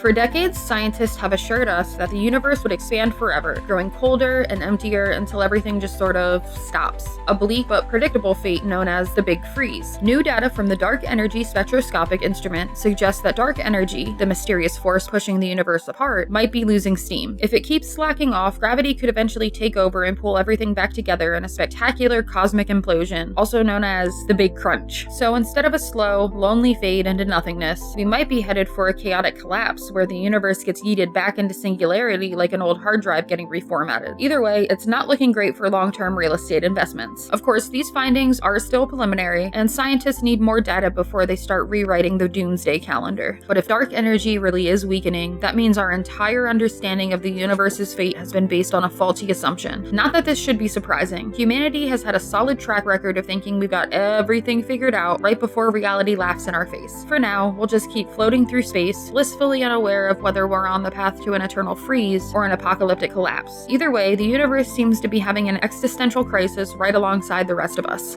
Defense Secretary Pete Hegseth has ordered even more U.S. firepower into the Middle East, sending a second aircraft carrier to patrol the region in what can only be described as a very expensive game of battleship. The USS Harry S. Truman will be extending its deployment because nothing boosts morale like canceling a homecoming. The USS Carl Vinson will reroute from the Pacific since apparently we can only threaten one part of the world at a time. The official excuse? Deter Iran and keep the Houthis from being a nuisance. The real reason? Well, when your entire foreign policy is built on military dominance, doubling down is always the answer. It's the second time in less than 6 months that 2 carriers have been parked in the region, making it clear that the US is interested less in diplomacy and more interested in ensuring that the arms industry never has a slow quarter. Unlike Biden, who at least tried to put some bureaucratic roadblocks on offensive military actions, Trump has given the Pentagon a freer hand to go after the Houthis. Nothing fixes instability like more airstrikes, right? So the cycle continues. Troops stay deployed, warships patrol the same waters, and a few defense contractors pop champagne. The Middle East remains a convenient playground for American militarism, and as always, the bill goes straight to the taxpayers.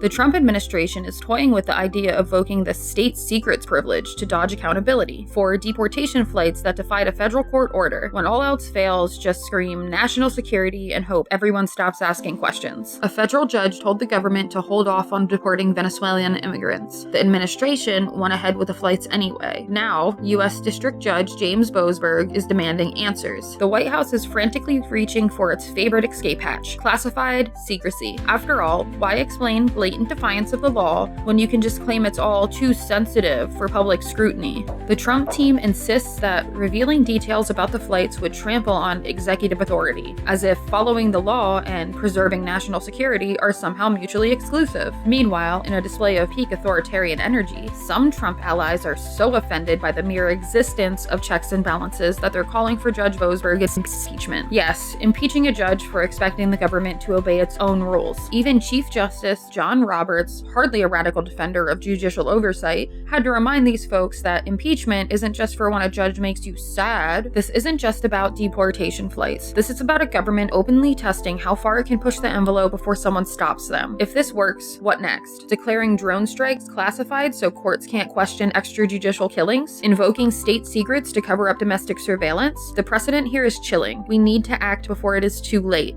In the latest installment of Let's Fix This Planet by Messing With It Even More, a growing industry is betting big on dumping minerals, seaweed, and crop residues into the ocean to capture carbon. When you've spent decades polluting the earth, why stop at land when you can experiment with the sea, too? Nearly 50 field trials have been conducted over the past 4 years as startups rake in hefty investments to turn the ocean into a carbon storage facility. Their business model? Selling carbon credits to corporations that would rather pay for the illusion of climate action than actually reduce emissions. Last year alone, over 340,000 marine carbon credits were sold, a staggering leap from the mere 2,000 credits 4 years ago. That's right, the market for eco-friendly guilt laundering is booming. Not everyone's convinced that this is the brilliant climate fix it claims to be. Scientists, coastal communities, and anyone with a basic understanding of unintended consequences are raising some inconvenient questions. What happens to marine ecosystems when we start treating the ocean like a giant carbon sponge? Will these projects actually store carbon long term, or are we just shifting pollution around in a very expensive game of hide and seek?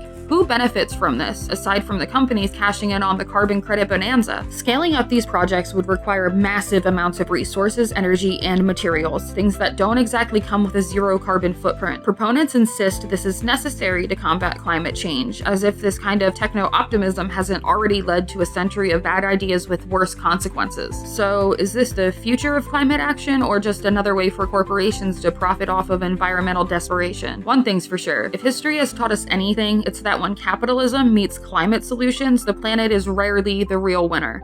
Boeing, a company that has spent the last decade making headlines for catastrophic failures, deadly crashes, and an endless parade of design flaws, just secured a $20 billion contract to build the Air Force's next-generation fighter jet, the F-47. Apparently, they are a trusted defense partner, a company whose commercial jets have been falling apart mid-flight. Right, sure. The deal under the Next-Generation Air Dominance program comes as Boeing struggles to recover from a series of high-profile disasters. The company's track record isn't exactly inspiring. From the 737 MAX debacle to the KC-46 tanker riddled with defects, Boeing has become synonymous with costly mistakes that taxpayers always seem to cover, yet here it is, walking away with another massive defense contract, one that will replace the F-22 Raptor with promises of greater stealth, advanced sensors, and futuristic adaptability. Given Boeing's history, the realistic expectation should be delays, skyrocketing costs, and fighter jets with unexpected defects that will require billions to fix. The deal sent Boeing stock soaring, while Lockheed Martin, arguably the only company with a worse track record of keeping projects on budget, saw its shares take a hit. The real winner here, however, isn't the US military or national security, it's Boeing's executives and shareholders. They get to cash in, while Pentagon foots the bill for yet another corporate welfare package disguised as defense spending. Even Elon Musk, never one to pass up a government handout himself, pointed out that drones would be a more cost-effective and strategic investment. Strategic thinking has never been a strong suit of the military-industrial complex, where failure is rewarded as long as the right people are paid. At this point, Boeing isn't just making defective airplanes, it's manufacturing a pattern of deadly negligence, and instead of consequences, it gets $20 billion and a pat on the back. The latest masterstroke from the Trump administration is a bold new plan to dismantle the Department of Education and scatter its essential functions across an already gutted federal bureaucracy. I guess streamlining efficiency is handing off a $1.6 trillion student loan portfolio to the Small Business Administration, an agency that's coincidentally firing nearly half of its workforce. Perfect timing! Maybe they can just let ChatGPT manage federal loans at this point. And where, pray tell, will vital nutrition programs for low-income children and programs for special needs students end up Health and Human Services. That would be the same Health and Human Services currently under the watchful, vaccine-skeptical, big pharma conspiracy-loving eye of RFK Jr. Yep, the guy who believes vaccines cause autism and people with mental health issues need a wellness farm. That's who will be overseeing public school lunch programs and disability services. What could possibly go wrong? Maybe he'll replace free lunches with a daily serving of ivermectin and lead filling. The right-wing argument here, of course, is that this will reduce inefficiency and administrative load, because the real problem in education isn't skyrocketing tuition or crushing student debt. It's that the Department of Education dared to exist in the first place. Conservatives have been salivating over dismantling it since Reagan, and now with a Republican Congress and the strategic incompetence of the Trump administration, they just might pull it off. Let's be real, this isn't about making government more efficient. It's about taking a wrecking ball to public education, making it harder for students to afford college, gutting support for low-income children and the disabled, all while handing over control to agencies that are actively being hollowed out from within. The SBA won't have the staffing to manage student loans. HHS under RFK Jr. won't prioritize disability programs. The entire system is being set up to fail, and when it does, Republicans will smugly point and say, see, government doesn't work. If you're wondering what the end game is, it's pretty simple. Kill public education, drive students into the arms of predatory lenders, prevent disabled children from learning, and replace school lunches with a pamphlet about the benefits of bootstraps. Of course, all of this will be branded as empowering the states and reducing federal wastes, while in reality, it's just another way to punish poor, disabled, and working-class Americans for daring to exist. So buckle up, folks. The war on public education just found a new front, and this time it's armed with mass layoffs, bureaucratic chaos, and RFK Jr.'s galaxy-brained approach to science. What an unfortunate time to be alive. Turkey, where democracy is always on the menu but somehow never quite fully cooked. This time, Erdogan has decided that elections are just too unpredictable, so he's going for the classic authoritarian move, throwing his main political rival, Istanbul Mayor Ekrem İmamoğlu, in jail on a totally legitimate, completely fabricated cocktail of charges, like embezzlement, corruption, and of course terrorism links. When all else fails, just slap a terrorist label on your opponent and call it a day. Naturally, the people of Turkey aren't buying it. Mass protests have erupted across Istanbul, Ankara, Izmir, and beyond, with thousands defying public gathering bans to take to the streets. In true strongman fashion, Erdogan's response has been to send in the riot police, start cracking skulls, and make mass arrests, because nothing says this isn't a dictatorship like tear gas and batons. Meanwhile, the opposition, Republican People's Party, isn't backing down. They're calling this exactly what it is: a blatant attempt to sideline the only real challenger to Erdogan's increasingly autocratic rule. In a power move straight out of a political thriller, they've announced they're nominating İmamoğlu for the presidency, whether he's behind bars or not, because if you're gonna fight authoritarianism, you might as well make a show of it. The fallout? Well, Turkey's financial markets are tanking. The lira, stocks, and bonds are all in freefall because, shocker, investors don't love political instability and creeping dictatorship. Erdogan doesn't seem too concerned, probably because international reaction has been as weak as ever. The West, ever the champion of democracy, is offering the usual mild expressions of concern, which Erdogan will no doubt interpret as a green light to just keep jailing opposition leaders until there's no one left. This isn't about just one man. İmamoğlu's arrest is just the latest sign that Erdogan is done pretending Turkey is a democracy. He's been consolidating power for years, crushing the press, purging the judiciary, and now quite literally arresting his way out of an election. If the opposition doesn't fight back hard, and if the people don't refuse to back down, Turkey might be looking at the final nail in the coffin of its democracy. The question now, will this be Erdogan's undoing, or will he succeed in making himself Turkey's president for life? Because right now it's looking like the only real election happening is between democracy and dictatorship, and Erdogan is making sure the ballot box is rigged before anyone gets to vote.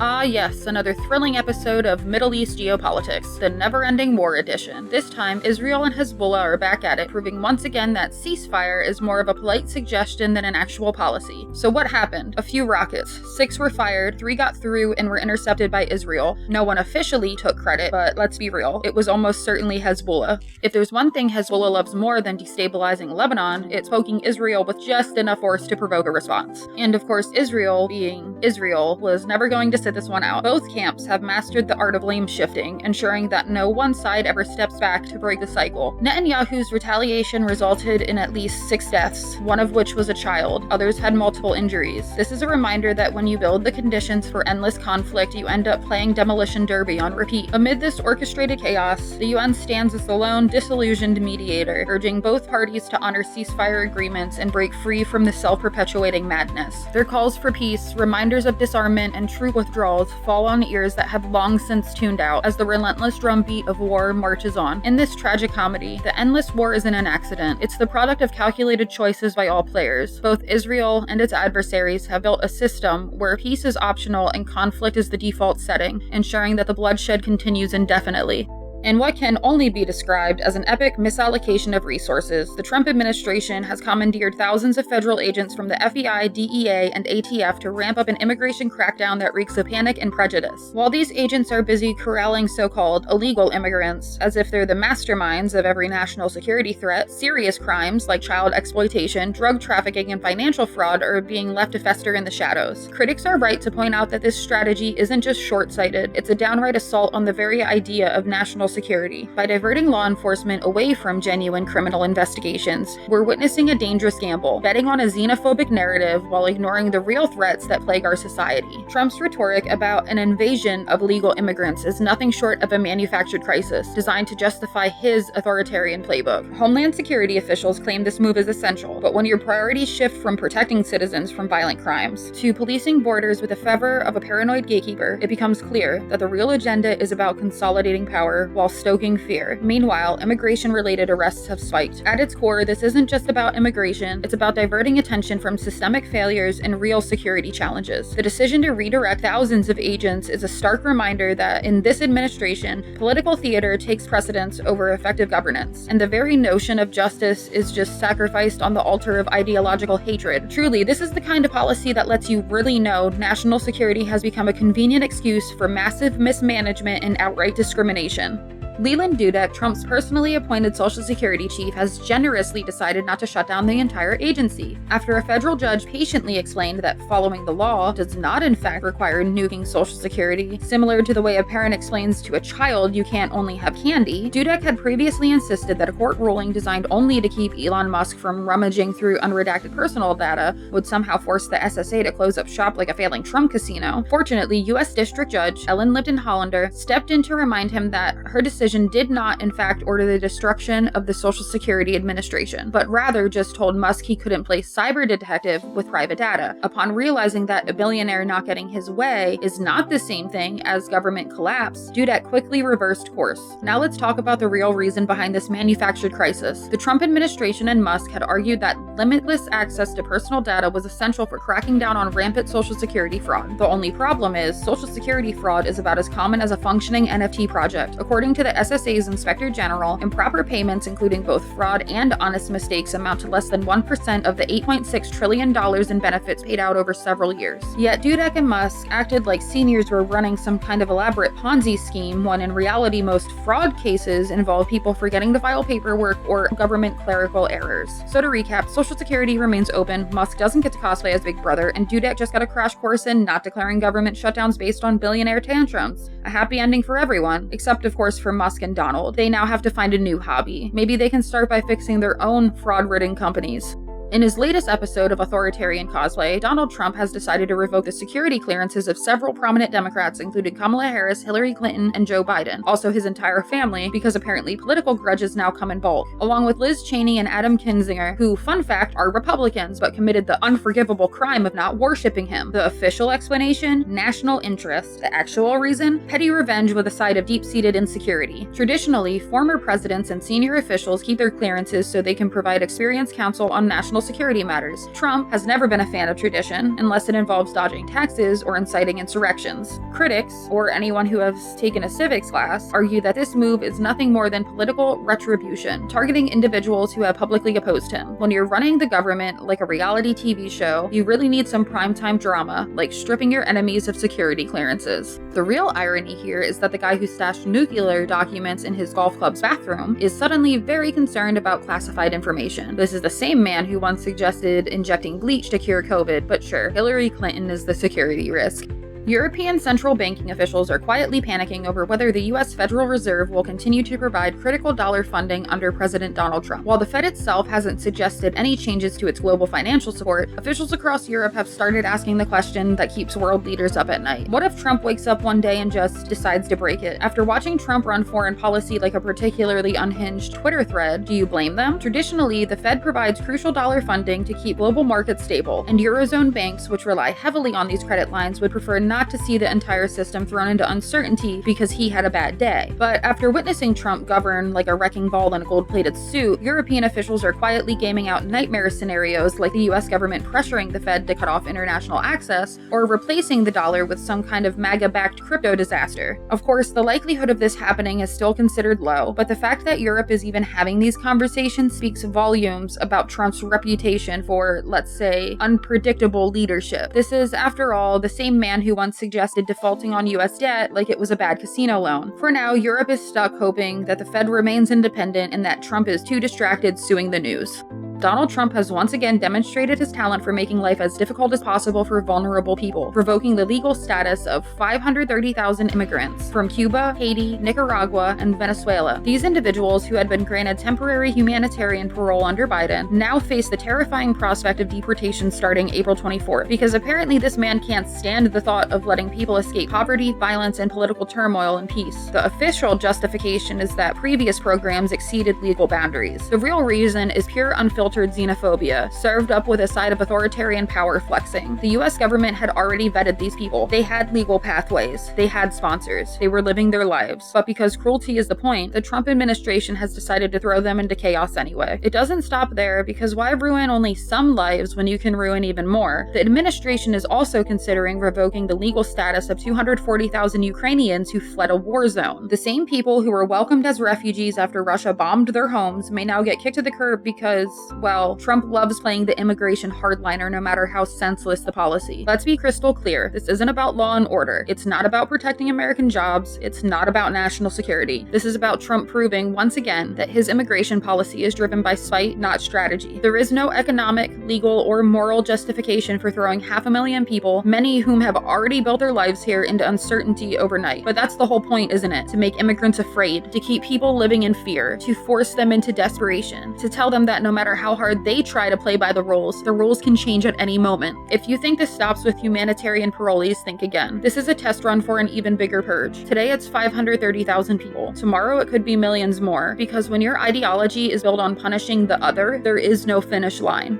Once again, the right to control your own reproductive choices is on the ballot in Wisconsin, because in the grand American tradition of freedom, conservatives believe the government should stay out of your wallet but firmly inside of your uterus. The stakes? Just a 175-year-old abortion ban drafted before women could vote or wear pants, potentially being resurrected to criminalize abortion across the state. And who gets to decide? A state Supreme Court race that most people probably don't know is happening. On one side, we have Judge Susan Crawford, who actually thinks women should have the right to make their own medical decisions. Revolutionary. On the other, Brad Schimel, a former attorney general with a proud history of opposing abortion, but who is suddenly playing coy on the issue because even he knows that saying, "Yes, I want to drag Wisconsin back to the 19th century," is a losing message outside of the Fox News bubble. Instead, Republicans are trying to pivot to immigration and the economy, which is political code for please, please, please ignore the fact that we're trying to control your body. Of course, this isn't just a local issue. The race is drawing national money and attention because post Roe v.